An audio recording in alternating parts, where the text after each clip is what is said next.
জয় মা কালী। তোমরা কেউ দেখতে পাচ্ছ, আজকে চলে আসলাম রানীর বাজার আসামপাড়া স্থিত যে কুম্ভ কালী মায়ের মন্দির রয়েছে সেখানে। আগামী 7 দিন ব্যাপী এখানে বিরাট মেলা অনুষ্ঠিত হচ্ছে। সেই মেলার সুন্দর চিত্রগুলি তোমাদের সামনে তুলে ধরার জন্য চলে আসলাম। আর এখানে দেখতে পাচ্ছ এখানকার মেলার যে চিত্রটা খুব সুন্দর, খুব ভালো লাগলো এখানে এসে, তাই তো চলে আসলাম এখানকার যে অপূর্ব মুহূর্তগুলি আপনাদের সকলের সামনে তুলে ধরার জন্য। এই কুম্ভ মেলাকে কেন্দ্র করে যে কুম্ভ কালী মায়ের মন্দির রয়েছে, এখানের এই যে মেলার মুহূর্তটা আছে, এটাকে কেন্দ্র করে কিন্তু ত্রিপুরা এবং বহিরাজ্য থেকে আগত বিভিন্ন সাধুসন্ত এবং অঘরীরা কিন্তু এখানে এসেছেন। সেই দৃশ্যটুকু আপনাদের সামনে অবশ্যই তুলে ধরব।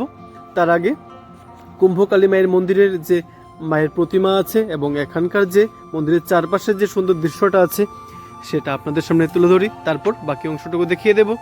সঙ্গে থাকবেন। এখন চলুন আপনাদেরকে মায়ের প্রতিমাটা দর্শন করিয়ে দিই।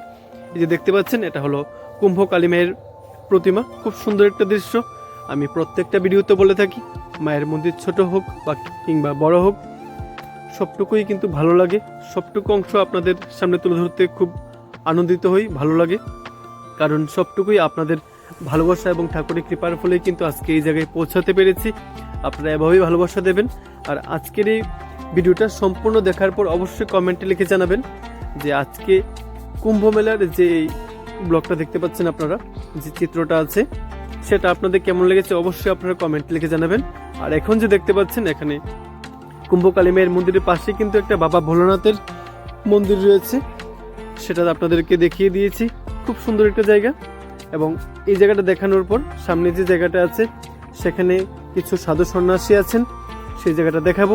সঙ্গে থাকবেন। খুব সুন্দর চিত্র, কারণ কুম্ভ মেলা কিন্তু ত্রিপুরাতে অনেক বছর পর এবার হচ্ছে। সেই যে একটা অপূর্ব মুহূর্ত, সেটা ভাষায় প্রকাশ করাটা মনে হয় কঠিন হবে। খুব সুন্দর অলৌকিক একটা মুহূর্ত বলতে পারি। তাই যারাই ভাবছেন যে আসবেন, অবশ্যই এসে এখানে কুম্ভ কালী মায়ের প্রতিমা দর্শন করতে পারেন। আর যারা দেখছেন ভিডিওটা, আপনাদের কাছে একটু অনুরোধ থাকবে, কারণ যারা বিভিন্ন কারণে কোনো অসুবিধার কারণে এখানে মায়ের মন্দিরে মায়ের দর্শন করতে পারেনি, যে সাধু সন্তরা আছে, অঘরীরা আছে, ওনাদের দর্শন করতে পারেনি, ওনাদের কাছে এই ভিডিওটা শেয়ার করে পৌঁছে দেবেন, যেন মায়ের মন্দিরের প্রতিমা এবং এই যে উৎসবমুখর যে পরিবেশটা আছে সেই সুন্দর মুহূর্তটা যেন সবাই দেখতে পারে। এই ব্যবস্থাটা আপনারা করে দেবেন। একমাত্র ভিডিওটা শেয়ার করলে ওনারা দেখতে পারবেন। সঙ্গে থাকবেন। আর এখানে দেখতে পাচ্ছেন যে সাধু সন্ন্যাসীরা আছেন, সাধু সন্ন্যাসীরা এখানে বিশ্রামরত আছেন। ওনারা খুব সুন্দর একটা মুহূর্ত বলবো, আপনারা সঙ্গে থাকবেন। আর এখানে যে দেখতে পাচ্ছেন যে সন্ন্যাসী রয়েছে, ওনার সঙ্গে অনেকবারই দেখা হয়েছে, ত্রিপুরার বিভিন্ন জায়গায় দেখা হয়েছিল। দেখতে পাচ্ছেন কয়েকদিন আগে উনি আসামের তেজপুর থেকে এসেছেন। কলকুলা স্থিত যে সত্যনারায়ণ ধাম রয়েছিল সেখানে কিন্তু উনি এসেছিলেন, সেখানে ওনার সঙ্গে কথা হয়েছিল। আরও অনেক সাধু সন্ন্যাসী আছে যারা এই কুম্ভ মেলাকে কেন্দ্র করে কিন্তু এখানে মিলিত হয়েছে। খুব সুন্দর একটা দৃশ্য, খুব সুন্দর একটা উৎসবমুখর পরিবেশ তৈরি হয়েছে, সেটা কিন্তু দেখার মতো। আপনারা সঙ্গে থাকবেন। আবার বলছি, ভিডিওর প্রত্যেকটা অংশ কিন্তু দেখার মতো। আপনারা ভিডিওটা স্কিপ করবেন না, কারণ প্রত্যেকটা অংশে নতুন কিছু দেখার আছে, নতুন একটা অলৌকিক একটা মুহূর্ত আপনারা দেখতে পারবেন। আপনারা ভিডিওটা দেখলেই বুঝতে পারবেন যে আমি আপনাদেরকে বলছি প্রত্যেকটা অংশ কি দেখার মতোই কিনা। তাই সঙ্গে থাকবেন, দেখতে থাকুন। এখন যে জায়গাটা আপনারা দেখতে পাচ্ছেন, এটা কুম্ভ কালী মায়ের মন্দিরের সামনে যে জায়গাটা আছে, এর বাঁ পাশে যে জায়গাটা রয়েছে, বটগাছের পাশের যে জায়গাটা, এই যে দেখতে পাচ্ছেন বটগাছটা, এর পাশের জায়গাটা, এখানে যে অন্যান্য সাধু সন্তরা বসেছেন, সন্ন্যাসীরা, সেই দৃশ্যটুকু আপনাদেরকে দেখিয়েছি। এই জায়গাটা দেখানোর পর আপনাদেরকে সামনে যে জায়গাটা আছে, যেখানে অঘরীরা আছেন, অন্যান্য সাধু সন্তরা যারা রয়েছেন, সেই দৃশ্যটা আপনাদেরকে দেখাবো। সঙ্গে থাকবেন। এটা কুম্ভ কালী মায়ের মন্দিরে কিন্তু একদম সামনের জায়গাটা, যেদিক দিয়ে উঠতে হয়, এদিকেও একটা সিঁড়ি আছে, আবার সামনের দিকেও আছে, এদিক দিয়েও যাওয়া যায়। দেখতে পাচ্ছ কুম্ভ কালী মায়ের মন্দির, রানীর বাজার, আসামপাড়া। আর তোমরা এখানে কিভাবে আসতে পারবে সেই প্রসেসটা তোমাদের বলে দিচ্ছি। রানীর বাজার যে ধানচমনি নামক জায়গা রয়েছে সেখানে আসার পর তোমরা দেখতে পারবে আগরতলা থেকে আসার পথে এটা ডান দিকে পড়বে, আর জিরানিয়া রানীবাজার তেলিয়ামুড়া অন্য দিক থেকে যদি আসো এটা বাঁ দিকে পড়বে। আসার পর প্রায় 1 থেকে 1.5 কিলোমিটার আসার পর তোমরা এই কুম্ভকালী মায়ের মন্দিরে আসতে পারবে। এসে এই মেলার সুন্দর চিত্রটা তোমরা উপভোগ করতে পারবে, সেই অনুভূতিটা তোমরা নিতে পারবে যে কীরকম একটা এক্সপিরিয়েন্স, সেই অভিজ্ঞতাটা তোমরা গ্রহণ করতে পারবে। যদি সময় করতে পারো অবশ্যই আসো, এরকম একটা দৃশ্য অবশ্যই দেখা দরকার। যদি বিভিন্ন কারণে আসতে না পারো তাহলে এই ভিডিওটা দেখার পর তোমরা অবশ্যই শেয়ার করে অন্যদেরকেও দেখার সুযোগ করে দিও, যেন অন্যরা দেখতে পারে এই সুন্দর দৃশ্যটা। তাই সঙ্গে থাকবে। মন্দিরের যে চারপাশটা দেখতে পাচ্ছ সেটা কিন্তু তোমাদের দেখিয়ে দিয়েছি। এখন তোমাদের সামনে যে জায়গাটা রয়েছে যেখানে শাহী স্নান অর্থাৎ কুম্ভকালী মায়ের মন্দিরে কিন্তু আসার পর যে কুম্ভ মেলা হয়, এখানে কিন্তু স্নানটা কিন্তু অনেকটা ব্যাপার, মানে খুব একটা পুণ্য এরকম বোঝায়, সেটা সঠিকভাবে আমি বলতে পারছি না, মানে অনেক পুণ্য অর্জন এরকম কিছু একটা বলে। এই যে দেখতে পাচ্ছ এই নদীটার খুব কাছে কিন্তু এখানে যে খালি মাঠ রয়েছে সেখানে থেকে মানে ভারতের বিভিন্ন প্রান্ত থেকে বিভিন্ন রাজ্য থেকে আগত যে সাধু সন্তরা এবং অঘরীরা রয়েছেন এখানে কিন্তু এসেছেন। এই ভিডিওটার মাধ্যমে আপনারা প্রত্যেকে দেখতে পারবেন, সেই ইনফরমেশনটা আপনারা পেয়ে যাবেন। মানে এখানে যতজন সন্ন্যাসী সাধু সন্ত এসেছেন সবটুকু অংশ তুলে ধরার চেষ্টা করেছি, সবাইকে এই দেখানোর চেষ্টা করছি কারা কারা এখানে এসেছেন, সে সুন্দর মুহূর্তটুকু আপনাদের কাছে তুলে ধরলাম। সঙ্গে থাকবেন, দেখতে থাকুন। আর এই যে দেখতে পাচ্ছেন প্রত্যেকের যে সাধু সন্ত বা অঘরী বা সন্ন্যাসীরা রয়েছেন ওনাদের কক্ষের সামনে কিন্তু দেখতে পাচ্ছেন এখানে যজ্ঞানুষ্ঠানের একটা ব্যবস্থা রয়েছে। এখানে কিন্তু মহা যজ্ঞানুষ্ঠান শুরু হয়ে যাবে, কালকে থেকে শুরু হয়ে যাবে বা রাত্রে থেকে হতে পারে, বলেছিল তো আজকে থেকে 25 তারিখ থেকে শুরু হবে, কিন্তু হয়তো সেটা রাত্রে থেকে শুরু হতে পারে। প্রায় 7 দিন যাবত কিন্তু চলবে এই যে মেলাটা আপনারা দেখতে পাচ্ছেন। এটা 25 ডিসেম্বর থেকে শুরু করে একদম 31 ডিসেম্বর পর্যন্ত, অর্থাৎ 7 দিন। এখানে 7 দিন ব্যাপী বিরাট মেলা অনুষ্ঠিত হবে। সেই মেলায় কিন্তু বিভিন্ন জায়গা থেকে ভারতের বিভিন্ন প্রান্ত থেকে যে সাধু সন্ত সন্ন্যাসীরা আছেন এখানে উপস্থিত থেকে এখানে যজ্ঞানুষ্ঠানে যে সুন্দর মুহূর্তটা আছে সেটা আরো সুন্দর করে তুলবেন।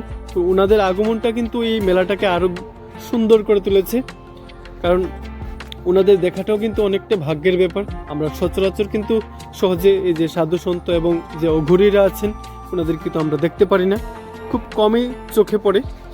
তাই আমিও চলে আসলাম এখানে সেই দৃশ্যটা আপনাদের সামনে তুলে ধরার জন্য, সেই সুন্দর মুহূর্তটা আপনাদেরকে দেখানোর জন্য, এবং আমিও দেখলাম, খুব ভালো লাগলো এখানে এসে।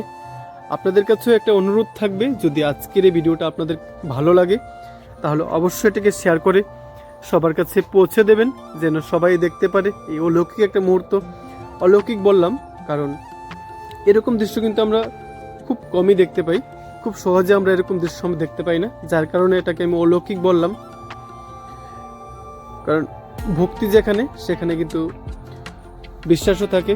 তাই এতটুকুই বলবো, আপনার কেউ কিন্তু মানে বস্ত্র বা বস্ত্রহীন এটা দেখে কেউ কোনো কিছু বিচার করবেন না, কারণ ভক্তিতে সবই সম্ভব। কিন্তু এটা আপনাদের কাছে অনুরোধ থাকবে, আপনারা ভিডিওটা দেখার পর কোনো অন্যরকম কমেন্ট করবেন না, আপনাদের কাছে এটা আশা রাখছি আমি। কারণ ওনারা কিন্তু ঠাকুরের প্রতি কিন্তু অনেক অগাধ ভক্তি বলতে পারি, যার কারণে ওনাদের বস্ত্রটুকু এরকম হতে পারে। তাই আপনাদের কাছে অনুরোধ, আপনারা এরকম কোনো মন্তব্য করবেন না যেটা অন্য কেউ দেখলে আপনার সম্পর্কে অন্যরকম ভাবতে পারে, কারণ আপনারা প্রত্যেকেই আমার কাছে বিশেষ। কারণ আপনাদের ভালোবাসার কারণে কিন্তু আমি বিভিন্ন জায়গায় ছুটে যাই এরকম সুন্দর মুহূর্ত আপনাদের কাছে তুলে ধরার জন্য। তাই আপনারা সঙ্গে থাকবেন, দেখতে থাকুন। এখানকার যে সাধু সন্তদের যে কক্ষগুলি আছে ওনাদের এই দৃশ্যটা দেখানোর পর যে শাহী স্নানের যে ঘাট রয়েছে সেটা আপনাদের দেখাবো, সঙ্গে থাকবেন।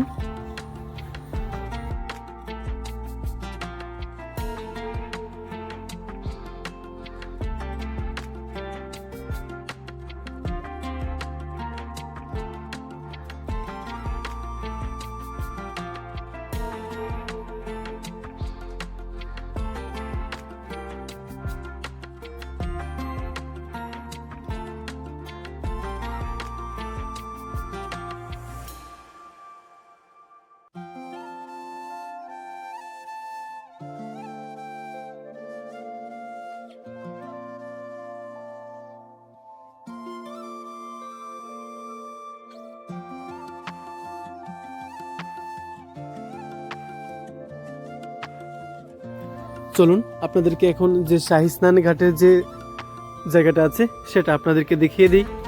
খুব সুন্দর একটা জায়গা। আর এই কুম্ভ মেলার কিন্তু বিশেষ আকর্ষণ বলতে পারি এই যে শাহী স্নান ঘাট আছে, কুম্ভতীর্থ দশমী ঘাট বলতে পারি। এই জায়গাটা কিন্তু স্নান করা অনেকটা পুণ্যের ব্যাপার। আমি ওনাদের কাছ থেকে কথা বলে জানতে পারলাম, যদিও এই সম্পর্কে আমি বেশি কিছু জানি না। তারপর ওনাদের কাছ থেকে যতটুকু জানতে পেরেছি সেটাই বললাম, যে কুম্ভ মেলার সময় এখানে স্নান করাটা কিন্তু অনেকটাই পুণ্যের ব্যাপার। ওনারা বললেন এই যে জায়গাটা দেখতে পাচ্ছেন, এই সেই জায়গাটা, এই যে কুম্ভ মেলার যে বিশেষ আকর্ষণ বলতে পারি সেটা। এখন যে জায়গাটা আপনারা দেখতে পাচ্ছেন এটা হলো শাহী স্নানঘাট, যে কুম্ভ মেলার যে স্নানের যে জায়গাটা সেই জায়গাটা আপনাদেরকে দেখিয়ে দিয়েছি। খুব সুন্দর জায়গাটা। আমি ভিডিওর প্রথমে অংশে বলেছিলাম, আবারও বলছি, ভিডিওটা স্কিপ করবেন না। এখানে প্রত্যেকটা অংশ কিন্তু দেখার মতো, খুব সুন্দর এবং অলৌকিক কিছু মুহূর্ত আছে যেটা কিন্তু খুব সহজে আমরা দেখতে পাই না। সেই মুহূর্তগুলি তুলে ধরার চেষ্টা করেছি আপনাদের সামনে। যদি আজকের এই দৃশ্যগুলি আপনাদের ভালো লাগে অবশ্যই আপনারা শেয়ার করে অন্যদেরকে দেখার সুযোগ করে দেবেন, এই আশাটুকু রাখছি। সঙ্গে থাকবেন, দেখতে থাকুন। মায়ের কাছে আপনাদের সকলে মঙ্গল কামনা জানিয়ে আজকের ব্লগটা এখানে শেষ করছি। আপনারা সকলে ভালো থাকবেন, সুস্থ থাকবেন। আর অবশ্যই এখানকার যে মেলার দৃশ্যটা আছে এটা যদি ভালো লাগে শেয়ার করে সবার কাছে পৌঁছে দেবেন, এই আশাটুকু রাখছি। সবাই ভালো থাকবেন, সুস্থ থাকবেন। তাহলে আবার দেখা হচ্ছে নতুন ব্লগে, নতুন একটি ভিডিওতে।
আপনাদের কাছে একটা অনুরোধ থাকবে, অবশ্যই ভিডিওটা শেয়ার করে সবার কাছে পৌঁছে দেবেন। আর আপনাদের সকলের মঙ্গল কামনা জানিয়ে আজকের ব্লগটা এখানে শেষ করছি। আপনারা সকলে ভালো থাকবেন, সুস্থ থাকবেন, এভাবেই ভালোবাসা দিয়ে পাশে থাকবেন।